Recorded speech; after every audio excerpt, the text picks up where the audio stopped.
Olá, pessoal. Vamos embora para mais uma aula de matemática. E o tema da aula de hoje é geometria espacial. Qualquer dúvida, vocês podem mandar pelos contatos que eu vou deixar lá no final do slide, né? O e-mail ou o WhatsApp, para pedir mais questão também. Isso é um assunto muito importante. E normalmente caem muitas questões no mesmo ano sobre geometria espacial, que são muitas formas, então eles abordam de várias formas, né? Então vamos lá. É em 2020, PPL. O piscicultor cria uma espécie de peixe em um tanque cilíndrico. Devido às características dessa espécie, o tanque deve ter exatamente 2 metros de profundidade e ser dimensionado de forma a comportar 5 peixes para cada metro cúbico de água. Atualmente, o tanque comporta um total de 750 peixes.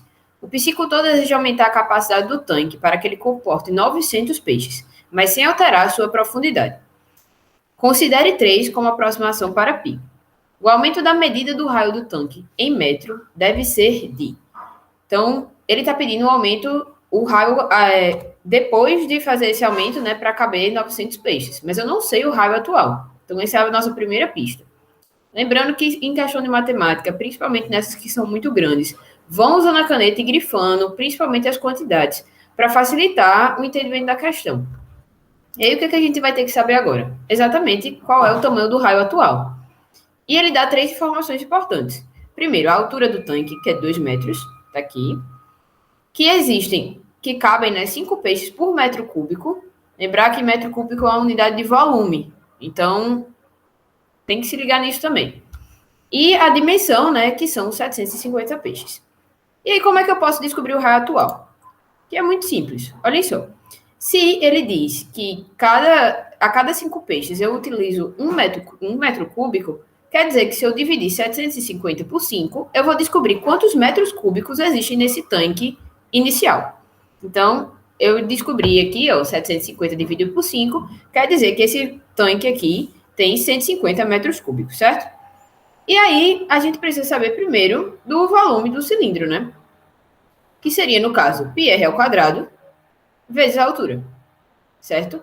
Então, sabendo disso, agora a gente vai ter que colocar esses dados que ele forneceu para a gente nessa fórmula. Eu descobri que o volume desse cilindro é de 150. Então, 150 é igual a π, que ele pediu para usar 3 como aproximação de π, vezes o raio ao quadrado, que é o que eu não sei, é a minha incógnita, vezes 2, que é a minha altura do tanque. Então, ao realizar essa conta aqui, 150 vezes 3 vezes r ao quadrado vezes 2, eu consigo achar aqui, ó, 150 dividido por 6 é igual a r ao quadrado, certo? E aí a gente tem que lembrar que quando a gente tem um número elevado ao quadrado, ele vai passar para o outro lado como a raiz quadrada, né? Então, na verdade, se eu quiser descobrir aqui o valor de r, eu vou passar esse 2 como raiz quadrada de 25. E a raiz quadrada de 25 é 5. Então, esse raio aqui é de 5 metros. O raio inicial. Tá, Bia, eu ainda não achei o que eu queria, que é o raio atual, para saber qual a diferença deles. Então, a gente vai passar para a próxima parte da questão. Qual seria? Eu tenho que descobrir qual é o volume desejado. E como é que eu descobri o volume atual, né, anteriormente? Eu dividi o número de peixes pelo número do espaço que eles ocupam, né? Que são 5 metros cúbicos.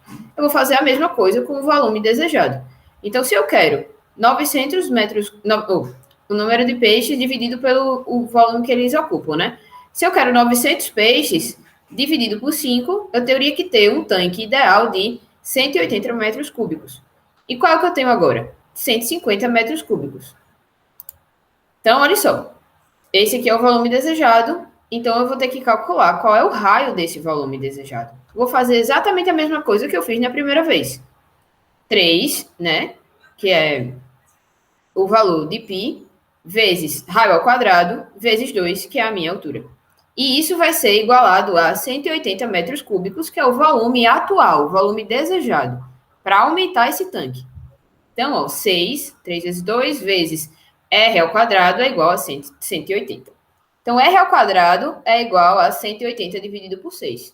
R ao quadrado é igual a 30, então quer dizer que o nosso raio do volume desejado, ele deve ser a raiz de 30. A raiz de 30 não é um número exato. Então, a dica que eu dou é, normalmente o Enem não pede para você converter. Então, deixa o número assim mesmo dentro da raiz, que normalmente vai ser exatamente essa a resposta. E aí, como é que eu vou descobrir qual vai ser justamente essa diferença, né, desse aumento? Eu vou pegar o volume maior, dividido o raio maior e subtrair do raio menor. Então, vai ser raiz de 30 menos 5. Alternativa A. Agora, outra do Enem 2020. Num recipiente com a forma de paralelepípedo reto-retângulo, colocou-se água até a altura de 8 centímetros e um objeto, que ficou flutuando na superfície da água. Para retirar o objeto de dentro do recipiente, a altura da coluna de água deve ser de pelo menos 15 centímetros. Para a coluna de água chegar até essa altura, é necessário colocar dentro do recipiente bolinhas de volume igual a 6 centímetros cada, 6 centímetros cúbicos cada, que ficarão totalmente submersas. O número mínimo de bolinhas necessárias para que se possa retirar o objeto que flutua na água, seguindo as instruções dadas, é de. Prestem atenção em uma coisa. Se eu tenho um recipiente que está cheio por alguma coisa e eu coloco objetos dentro dele, o volume, certo? Atual vai ser o volume anterior mais o volume desses objetos. Então, sempre que eu colocar uma bolinha, eu vou estar colocando, na verdade, 6 centímetros cúbicos dentro desse volume aqui, que já existe, né? Então, não se enrolem nessa parte. Vocês não precisam converter nada. Ele já está dizendo que o volume que vai ser colocado a cada bolinha é de 6 centímetros cúbicos, certo? Vamos lá descobrir como é que a gente faz isso. Primeiro, sempre prestando atenção nas informações principais. A primeira é que o volume das bolinhas é de 6 centímetros cúbicos. A segunda é que a altura atual, né, da água que está aqui é de 8 centímetros. Que a altura necessária para conseguir tirar esse objeto aqui, que está flutuando, é de 15 centímetros. Então, o que é que eu preciso descobrir? Qual é o volume restante necessário? Porque aqui já existe um volume dentro desse paralelepípedo que já deixou esse objeto um pouco mais próximo da superfície. Então, eu tenho que descobrir quantas bolinhas eu tenho que colocar e, consequentemente, qual é esse volume representado por essa quantidade de bolinhas. E aí, como é que eu vou fazer? Qual é o volume restante necessário? Quer dizer que, primeiro, eu tenho que calcular a diferença de altura para poder descobrir qual é esse volume, né, que está faltando para tirar esse objeto. Então, ó, 15 menos 8 é igual a 7 centímetros. Então, eu tenho que subir 7 centímetros de altura para poder descobrir, para poder conseguir buscar esse objeto. Só que os 7 centímetros de altura não é unidade de volume. Então, eu tenho que descobrir, na verdade, qual é o volume representado por 7 centímetros de altura. E eu vou fazer isso de uma forma simples.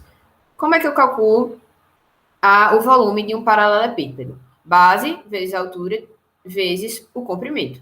Então, eu vou fazer 7, que é a minha altura, vezes a largura, que é 3, vezes o comprimento, que é de 4.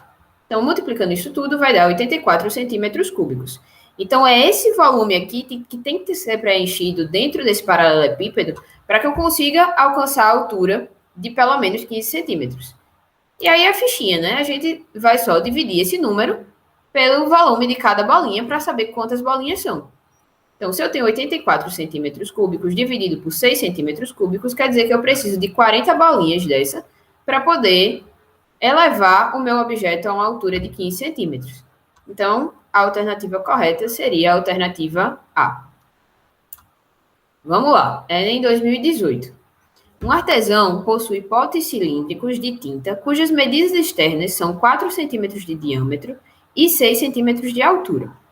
Ele pretende adquirir caixas organizadoras para armazenar seus potes de tinta, empilhados verticalmente com tampas voltadas para cima, de forma que as caixas possam ser fechadas. No mercado, existem 5 opções de caixas organizadoras com tampa em formato de paralelepípedo reto-retângulo. É o mesmo paralelepípedo da questão passada. Vendidas pelo mesmo preço, possuindo as seguintes dimensões internas. Qual desses modelos o artesão deve adquirir para conseguir armazenar o maior número de potes por caixa? Primeiro de tudo, a gente tem que prestar atenção que quando ele dá o diâmetro desse cilindro, ele está dando tanto o comprimento quanto a largura, porque o círculo ele tem comprimento e largura de mesmo valor, certo? o diâmetro ele vai cruzar o círculo dos dois lados, né? Tanto na vertical quanto na horizontal, de forma igual. Então, 4 centímetros, tanto é largura quanto é comprimento, certo? E aí, como é que eu vou fazer isso? Primeiro, a gente tem que saber, né, que a altura do pote seria de 6 metros, de 6 centímetros, aqui é centímetros, certo? Por 4 centímetros e 4 centímetros de largura também, comprimento e largura. E aí, o que é que eu vou fazer, né? Eu vou calcular o espaço dentro de cada uma dessas caixas. Na caixa 1, vamos lá. Eu tenho que dividir, primeiro, o comprimento dividido por 4. Por quê? Porque eu tenho que saber quantas potes de tinta cabem nesse comprimento da caixa. Então, 8 dividido por 4, que é o comprimento de cada pote, é igual a 2. Então, eu consigo colocar 2 potes de tinta nesse comprimento. E aí, eu também tenho o comprimento, a largura dessa caixa, que também vale 8. Então, 8 dividido por 4 é igual a 2. Então, eu posso colocar 2 no comprimento e 2 na largura, certo? E agora, na altura, eu vou começar a empilhar essas caixas. Quer dizer que essa base de agora tem 4 caixas. 2 vezes 2, né? 2 no comprimento, 2 na largura, totalizando 4. Agora, na altura, quanto é que eu vou ter? 40 dividido por 6, que é a altura desses potes. E aí vai dar um número quebrado, 6,66666. Mas você tem que usar o número inteiro anterior, porque você não tem como quebrar esses potes no meio para poder que ele caiba, né, nessa caixa. Então, na verdade, eu vou conseguir colocar na altura total uma pilha de 6 potes. E aí eu vou multiplicar esses 3 valores encontrados para saber quantos potes cabem nessa caixa 1. Então, seria 6 vezes 2 vezes 2, totalizando 24 potes nessa primeira caixa, certo? Na caixa 2, vou fazer a mesma coisa. Vamos lá. Eu tenho um comprimento de 8, 8 dividido por 4 dá 2. Uma largura de 20, 20 dividido por 4 dá 5. E uma altura de 14, 14 dividido por 6 dá um número quebrado, mas eu vou usar o número inteiro, que é 2. E vou multiplicar agora esses 3 resultados. 2 vezes 5 vezes 2, que é igual a 20 potes cabem na caixa 2. Na caixa 3, mesma coisa. Comprimento dividido por 4, 4,5. Vou usar o número inteiro. Largura dividido por 4, 1,5. Vou usar o número inteiro. E altura dividido por 6, dá 5,83333. Vou usar o número inteiro. Então, 4 vezes 1 vezes 5, na caixa 3 também cabem 20 potes, né? Já não seria nem a 2 nem a 3. Agora, a caixa 4. Eu tenho um comprimento de 20, vou dividir por 4, dá 5. Uma largura de 12, que vou dividir pela largura também do pote, que é 4, e dá 3. E uma altura de 12, que eu vou dividir pela altura do pote, que é 6, então vai dar 2. Multiplicando esses números, eu vou ter um total de 30 potes dentro da caixa 4. Por enquanto, é ela que está vencendo aí, né, o melhor custo-benefício. E agora, da caixa 5, mesma coisa. Comprimento dividido pelo comprimento do pote, 6.